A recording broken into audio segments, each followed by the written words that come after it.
Kapag nabanggit ang mga pangalan ng kilalang mga celebrities sa mga kwentuhan, sila ba ang pinag-uusapan o ikaw?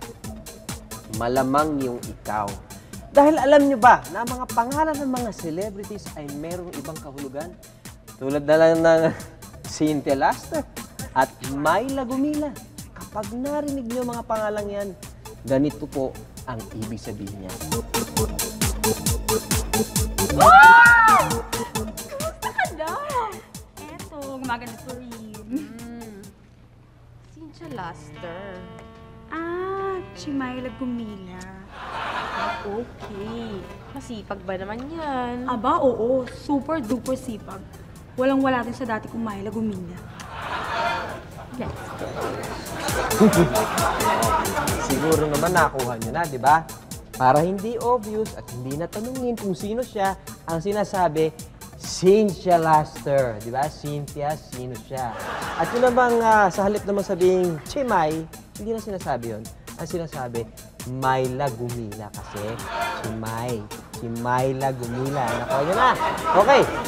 Alamin naman natin ang ibig sabihin ng mga pangalang magkapatid na sina Jelly de Belen at Janice de Belen. Uy! Pare! Uy, pare! Kamusta? Pare, balita ko. Tawag daw sa'yo ng tawag yung babaeng nakilala natin, Oo nga. Oh. Si Mrs. pare. Jelly de Belen ang Jelly de Belen. Ba, ganun ba? Mm. Parang hindi siya mag-jelly de Belen. Ganito na lang. Sabi mo, huwag ka nang tawagan sa bahay niyo. Sabi mo na lang, Tama. magkita na lang kayo sa labas, di ba? Para sa'yo. Pare, Janice de Belen. Janice de Belen. Oh, ba't parang natahimik ata aking dalawa? Nandiyan ka pala. Kumain ka na ba? Ha? Asin.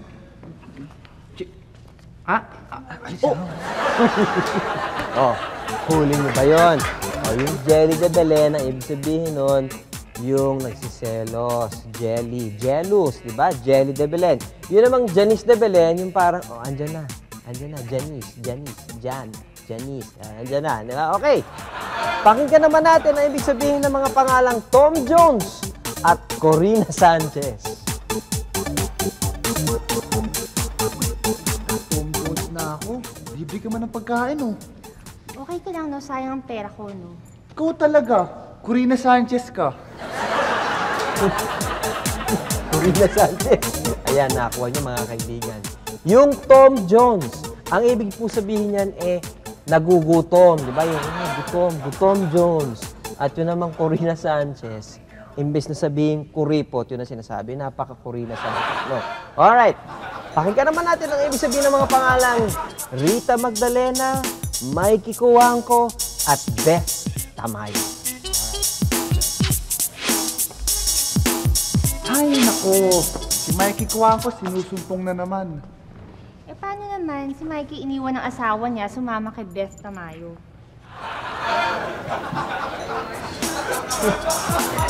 Nakuha niyo ba yung Mikey Cuangco? Yung Mikey Liling. Yung Mikey Liling, yan. Kamag-anak yan ng mga Rita Magdalena, Maita Sanchez, o kaya yung Brenda. Diba? Brenda Mage, Brenda Del Rio. Okay, at sa halip naman na sinasabing kabit, ang sinasabi, Beth Tamayo. So, yung kabit, Beth Tamayo. Okay, no offense kay Beth. Alright. O, mga kaibigan, sana naman marami kayong natutunan sa akin, napulot na kung ano-ano mga pangalan. So, ito po ang inyong likod na si Ogie Alcacid. Thank you po. Sir, anong Ogie Alcacid? Dondo na Karkano? Dondo Nakar, hindi. Ako si Ogie Alcacid. Hindi ako si Dondo Nakar. Dondo na Karsabi. Paano ako naging Dondo Nakar? Kasi nagdudunong-dunungan kay kung ano-ano tinuturo mo. Wala na makakwenta-kwenta, no? Dondo na Kar!